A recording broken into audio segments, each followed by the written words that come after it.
Po ndiqni podcastin Miqësisht e Lida. Ja ku jemi përsëri bashk. Në fakt, siç kemi thënë edhe në përmbajtje të programit, që në hyrje të programit, ne sot do t'ja dedikojmë këtë hapësirë një eventi të rëndësishëm, i cili na drejton drejt suksesit, jo thjesht në biznes, jo thjesht në pasurimin e xhepave, se mendoj që një pjesë e mirë e orientojnë veten pikërisht në atë drejtim, por shumë më shumë se kaq. Është ndryshimi i mendësisë, pikërisht atë do thoja edhe unë, dhe u përshtat shkëlqyeshëm edhe me spotin që po ndjekim tani. Vasil Naçi është një prej tyre, kryesor sigurisht, lideri që ka frymëzuar, por jo vetëm.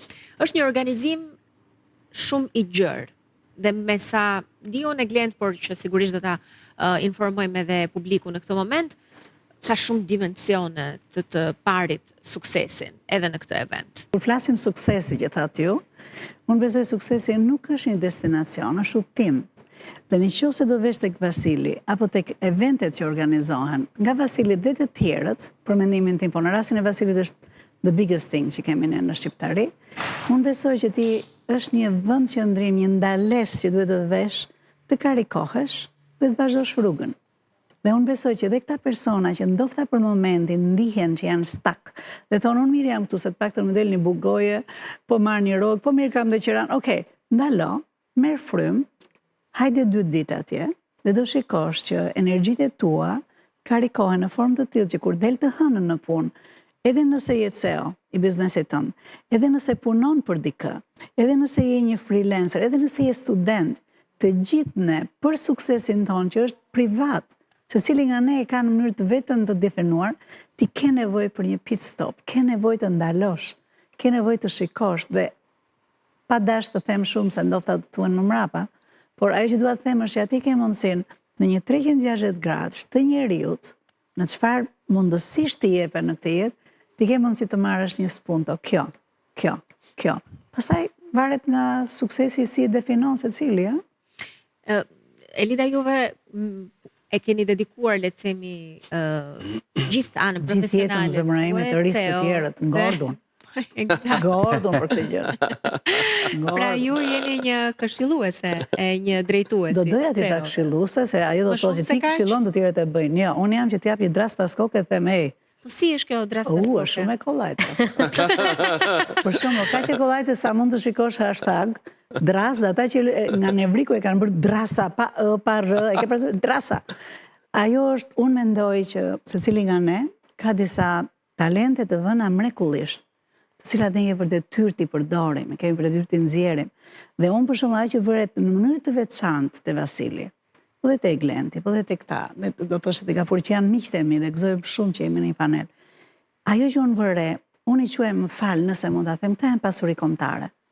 Unë i kam ftuar në podcastin tim dhe i quaj pasuri kombëtare, sepse këta kanë 3 gjëra që unë i kam kryesore që janë pjesë e drasës, si thash, kanë një fuqi të marrin vendime dhe thonë do ta bëj këtë gjën. Po ja është po, jo ja është jo. E dyta kanë dashuri për atë që bën. Dhe e treta që Vasili është i jashtëzakonshëm është vetë disiplinimi. Ka 10 vjet që bën një gjë pa ndonjë interes. Dhe unë këtyre heq kapelen, nuk e di se si ta them, unë to më prekin. Kur them që ngord, ndaj them që më prekin. E para fare ishte që kanë fuqinë të bëjnë Kanë vendimmarrje. Këta krijojnë vende pune për gjithë atë brez që do të bëjë Shqipërinë këtu. A është potenciali ekonomik ai që e bën një njeri të tillë? Midis 2 veshëve, ai është potenciali. Të gjithë e kemi njësoj. Atë doja të thoja që të lindur unë besoj që anatomikisht. Unë besoj që ne kemi talentet veçanta. Për shembull, talenti që keni ju është komunikimi dhe është absolutisht ky pozitiviteti juaj, që i bëni të gjithë të ndjen sikur të njohin prej kohësh. Është një talent që dikush tjetër nuk e ka. Por ai tjetri mund të ketë atë talent që të shikon e të bën pikpyetje, ç'është kjo që më qesh mua. Po ai na duhet në një pozicion pune për audit për shembull. Ndaj secili nga ne ka çfarë të sjell. Por ajo që ky event, ajo që sjell është që në mënyrë të çuditshme sjell bashk të gjitha këto talente të zhvillohen. Po do vish tek unë është kaq ditë bëj unë zëmërejme, kaq. Çfarë është aq? Drasa pas koke. Drasa pas koke, që do të thotë është të rrizësh potencialin tënd dhe të sjellësh potencialin tënd në produktivitetin. Do doja të kuptoja realisht çfarë bëni ju për ta zgjuar, po themi, ose për ta aktivizuar skanimet të talenteve tuaja, skanimet të talenteve tuaja, dhe vënin si vjen në punë këto. Dhe pastaj kam 100 vjet që merrem me këtë gjë, këtë ditë të bëj, dhe zakonisht njerëzit kur vjen thonë duhet ma bësh të pasur. Qëllon që bëhen? Do me thënë 100% janë bërë për shembull, nuk kam pas një dështim që do të thotë, janë njerëz që duan të dinë. Duan të dinë. Ajo që tha pak ke Glenti. Nëse ke njerëz që nuk duan dhe prap vinë atje, ata vinë çdo vit dëgjojnë, lodhet Vasili, merr 50 librat e fundit më të shtrenjtët, i studion ai dhe ekipi, i nxjerrin aty të tretshme për këdo. Po. Dhe ai si hyn delande dhe zgjatet kjo. Nga ana tjetër ka nga ata që do dhe s'mësojnë asgjë. Këta janë unë, i ke parasysh për tavolina? Marrëvesh. Unë dita bëj këtë gjë, unë dita bëj. Pastaj ikin të parë paguajnë kafen. Në ndër vite, po drejtojmë ty e Glen duke qenë se jam disi më shumë në brendësi mbase, si mendon e janë vërtet të gjithë ata që kanë marrë pjesë qoftë nga njerëzit më thjesht, ato njerëzit të fuqishëm, që vërtet në fund të ditës kanë bërë një lloj analize çfarë dëgjuan dhe çfarë jam unë apo çfarë bëj unë, pra ka pas një lloj rezultati. Apo ka pas nga ata njerëz që ashtu siç kanë hyrë mund të kenë dalë. Tani, dikush si që hyn dhe del ndodh një herë. Qofse ky person vendos vi për së dyti, për së treti, gjasat janë që nëse ka pas vetëm këtë gjën që po thoshte Lida, ta ka filluar të ngrihet dhe dëshira. Dhe bëhet lider, po. Dhe kanë filluar të lidhen ato, nëse vjen për herë të dytë, për herë të tretë. A ka pas nga ata që kanë ardhur vetëm një herë? Patjetër. Sa prej këtyre që kanë ardhur vetëm një herë kanë ardhur me dëshirën e tyre? Shumë pak. Pra nga ata që kanë ardhur vetëm një herë, kanë ardhur sepse dikush tjetër ka bler biletën, sepse i ka çuar punëdhënësi, sepse i ka detyruar burri apo gruaja, sepse i ka detyruar vllai apo motra, sepse i ka dërguar babi apo mami që ja sjell fëmijët e tjerë dhe për një arsye nuk ju ka ngjitur. Dhe nuk është atë që ti gjithë zgjidhve. Është okay të mos i ngjisi, nuk është fundi botës, nuk ka për të ndodhur gjë. Por aty ka nga ata, dalim tek rezultatet, aty ka nga ata që kanë ardhur që në 2016 që është bërë për herë të parë, përfshirë mua të parit, dhe deri si vjet, pra çdo vit. Dhe i njoh personalisht edhe çfarë rrugtimi kanë bërë nga marrëdhënia personale, nga mënyra e menduarit, por edhe çfarë rrugtimi ka bërë në punë, në jetë, në biznes e tjerë. Dhe ta them pa frikë fare, 100% e tyre, të gjithë janë shumë më të mirë nga sa kanë qenë kur kanë ardhur për herë të parë. Dhe kjo është e padiskutueshme. Janë shumë më të mirë edhe në të gjitha dimensionet. Në brendësinë e tyre, pra flas edhe për anën emocionale, ajo është kryesorja. Për familjen, për komunitetin. Nuk është ka ana materiale. Ana materiale është një nga gjërat që është unë e quaj si KPI. Që është e dukshmja. Është KPI. Jo duhet ta realizosh atë, ndryshe s'ke pse të shkosh bla bla bla aty. Se një pjesë e madhe e gjës që bën Vasili që është e shkëlqyer, është sjell më të mirët që janë në treg, i sjell aty dhe të merren me marketingun tënd, merren me financat e tua, që unë besoj këto janë, merren me IT-in, pra do të thoshja gjithë AI-in, dhe unë besoj bekimin më të madh që më ka dhënë mua për shembull, ka qenë kur në të parët u fol për ChatGPT atje. Dhe në moment u futëm dhe unë ishte like, really? Të tjerët e kanë marrë vesh 6 muaj më mbrapa. Që kjo është e vërteta. Pra, diferenca midis atij që erdhi, që isha unë, dhe një që s'erdhi në tregun e punës për kthehet 6 muaj minus në të ardhura. Por kjo është një gjë e cila vjen nga mindseti. Nëse ti shkon atje dhe do të ecësh, mundësit janë të mëdha. Edhe unë mbështes totalisht e Glentin atë që personat që janë në mënyrë të vazhdueshme, të ngjitur, që ndjekin, që përshtaten, që bëjnë network, që ndihmojnë njëri tjetrin, kanë ecur jashtëzakonisht dhe këta janë tek mastermind grupi për shembull që unë jam e mrekulluar nga këta njerëz të cilët janë absolutisht dhënës. Growth është e barabartë me giving. Dhe nëse do të shikosh dikë që ka growth, që ka të ardhura, që ka çdo gjë tjetër, they are giving. Nuk kanë frikë të japin. Ndërkohë, Elida, përse një drejtues ose një njeri i suksesshëm ka nevojë, po fundi edhe interes, që të ndaj informacion, të ndaj atë që di, të këshilloj të tjerët. Fundja për aspektin, vizionin personal dhe qëllimin personal e ka arritur. Po flasim për Vasilin, okay? Vasili dhe jo vetëm, edhe të tjerë të cilët fundja edhe Bilali këtë tha unë Edhe sot. për ty. Edhe ju vetë që keni shkruar për libër, pra të gjithë ju ndani me të tjerët. Shikoj, unë besoj që kjo vjen një gjë shumë e natyrshme. Unë besoj kjo gota e ujit kur mbushet do t'i jap. Pra lufta dormante ose jo, mendje hapur apo mendje mbyllur, ne kemi për detyrë ndaj vetes se cili nga ne të gjejë çfarë suksesi personali jonë dhe të mbushemi. Pse? Sepse duhet të rrisim fëmijët sa më mirë, duhet t'u japim një fëmijëri shumë të mirë, duhet t'u japim shkolla shumë të mira, duam të kemi një jetë është, një jetë është. Do me thënë, mos ta komplikojmë që është për, në moment që ti mbushesh, absolutisht do derdhesh atje, po derdh më të mirën, që nuk derdh çfarë ngelet. Dhe për mendimin tim, me këtë lloj analogjia, është do të thoshja dhe është fjala për Vasilin. Ajo që unë besoj që duke i lënë më njarë çdo skepticizëm që mund të ketë dikush atje, që i bën për interesin e vet. Vasili nuk vjen nga industria jonë, që është per se vetë zhvillimi personal dhe profesional. Ama, në zinxhirin e vlerës që ndërton në këtë komunitet, ajo që bën Vasili në hallkat tona është e jashtëzakonshme. Në fakt të futemi tek industria jonë, që është vetë zhvillimi. E di çfarë ndodh, më ndodh shpeshherë me CEO të cilët janë super të realizuar.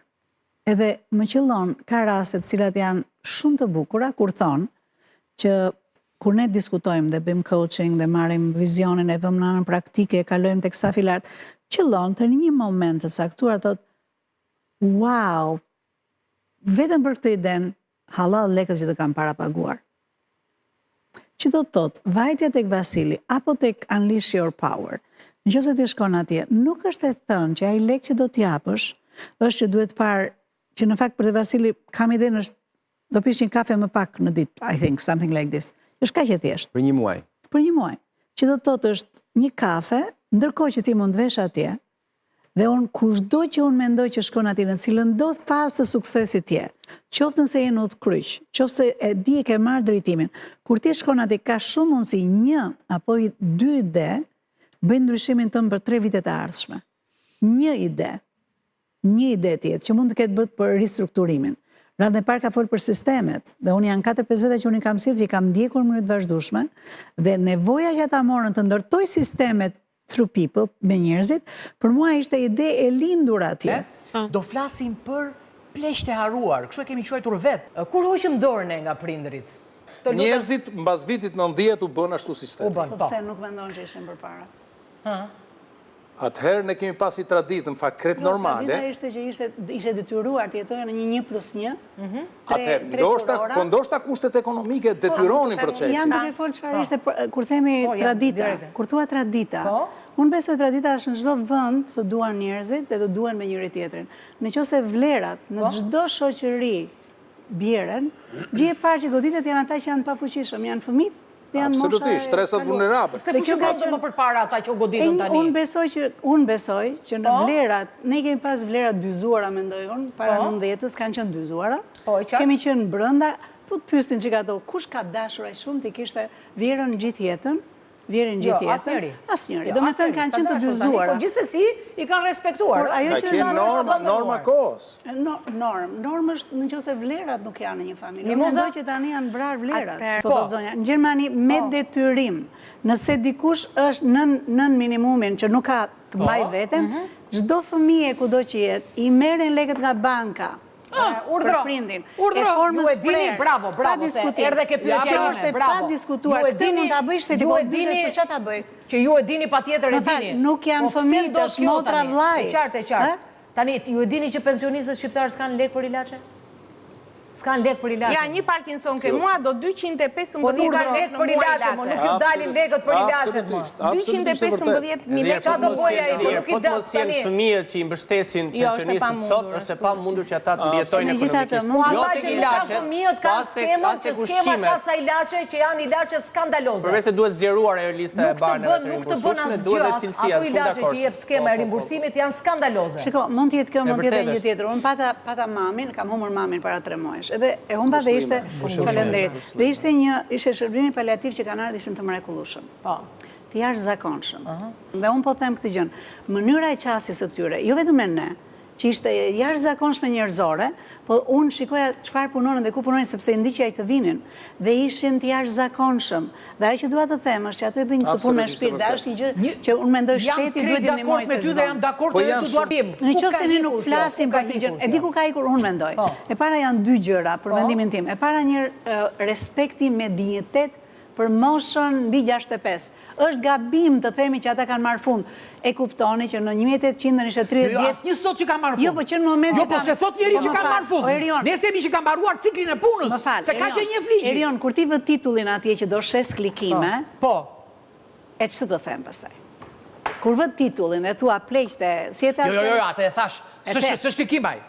Ajo është mënyra se si po trajtojnë në Shqipëri të braktisur nga katër anë. To e duket tani. Shiko, o njerëz duhet të kthejmë syt nga familja. Po ka dhe, moj po unë 50% i kam pa fëmijë zemra ime. I kam pa fëmijë. Janë pasaj që duhet patjetër shoqëria të bëjë. Po pra i kam pa fëmijë. Kush do t'i bëj shërbimin atyre? Fëmijët, një sekond mos e bën dallim. Janë jashtë apo nuk janë fare? Jo, janë të pamartuar. A janë të pamartuar? Kush do t'i bëj shërbim atyre? Atëherë jemi pedagog të gjithë. Sa nga ne, me ata që punojmë, ju kemi vënë një kaos sociale dhe të themi që ne duhet të paktën 4 orë në muaj të vinë të ndihmojnë tek qendra jote. Unë i thash 2 orë, gjithse i bëra një nismë shumë të bukur, dhe i thash kush do të vi 2 orë vetëm, le ta vazhdoj të bëj një gjë çfarë di ai, dhe mos të na paragjykoj, të na thoni rrafin i bëjmë, po të vi ta shikoj vetë jetën aty se si funksionon. As kërkush nuk është ofruar. Ai që dua të them është, ne kemi në dorë vetë të sillim vlerat prapë. Që do të thotë? Me hir dhe me pa hir. Për te shtetit. Lerën e shtetit. Lerën e politikat, ama se unë s'ka marrë një lekë nga shteti dhe s'dua t'i bëj lavda askujt. Ama jemi duke folur kështu. Ne kemi mundësinë të sillim vlerat, pra vlerat janë këto. Ky brez që ne kërkojmë shumë nga ata, dhe millenniums, edhe Gen Z-ja, beshur pa veshur, dhe babai si thot, ku po vete? Më fal, ku vete, ku s'vete? Nuk i kemi. Këta janë një brez, për mendimin tim janë një brez që ne nuk po edukojmë si duhet. Ne jemi këtu, ne kemi përgjithë ta përçojmë që këto vlera janë të jashtëzakonshme. Çdo të thotë kjo. Në shkollat tona ku ne jemi, nëse ne ju japim studentëve një kaos sociale, unë nuk të vë dietën ty, siç e ka gjithë bota. Nuk të vë dietën. Në qoftë se ne nuk vemi dhe tek të vim tek ty dhe unë të premtoj që do vi tek ty. Dy gjëra. E para, kushdo që na dëgjon, dhe që janë moshë tret, na falni, nuk po themi që jeni bar, jeni shumë të dashur, jeni ju që keni sjell, keni ndërtuar, dhe thirrja ime është, për shkak të biznesit që unë kam, ekspertiza e tyre është e jashtëzakonshme sot. Kthejuni tregut punës, sepse aty do të kthehen lidhjet, do keni një qëllim për jetën. Patjetër do keni ca mundësira që krijohen dhe qoftë puna nga halli, qoftë nga malli, është fake it till you make it, po do dalësh në mëngjes, po do kërkosh, po do marrësh, më mbrapa do të jenë një grup që do kërkojnë. Absolut, kjo është e para. E dyta i drejtojmë patjetër atyre që unë flas brezit të rinë. Ne kemi për detyrë të kthehemi nga veta dhe të themi, "Ore çfarë po ju mësojmë gabim këtyre njerëzve? Po ju japim gjithë gjërat që ju takojnë edhe asin detyrim ndaj shoqërisë." Nëse ke arritur deri në fund të videos, kjo do të thotë që ti je një ndjekës ynë i rregullt dhe ke interes në gjërat që ne bëjmë. Nëse është ky rasti, ju lutem më kontaktoni. Ne mund të futemi shumë mirë në një nga programet e mia dhe të marrim të shikojmë çfarë është gjëja që të bën më shumë mirë ty në momentin që ti je në përgjithësimin e karrierës ku ti je, në ecjen që ti ke bërë. Dhe jam e bindur që ti mund t'i bashkohesh një armate të madhe njerëzish të suksesshëm me të cilët ne punojmë. Prej të cilëve ne në mënyrë të vazhdueshme secili nga ne mëson, por jo vetëm kaq. Krijojmë një network, krijojmë një rrjetëzim që është i jashtëzakonshëm. Kur kanë të njëjtën ide që ndahet, që është të qenit, me mendje të hapur, të qenit i gatshëm të ndihmojnë njëri tjetrin dhe të qenit vazhdimisht në tregun e punës për të dhënë më të mirën tonë. Nëse është kjo që të ka sjell tek podcasti im, të lutem më shkruaj. Lutem, është shumë e kollajt me gjësh, ndofta në Facebook, me Lida Motro, ndofta në Instagram, që është Emi Coaching and Consulting, e gjeni kollaj fare, ose dhe në YouTube. Mundësitë e lidhjes janë të jashtëzakonshme. Mundësitë nga të cilat ju do përfitoni nga kjo lidhje, nuk ka të bëjnë me mua, ka të bëjnë me gjithë rrjetin e njerëzve me të cilët do të bashkëpunojmë. Uroj t'ju shoh nga brenda programeve të MCC. Ju uroj gjithë bekimet e Perëndis. Miqësisht, Elida.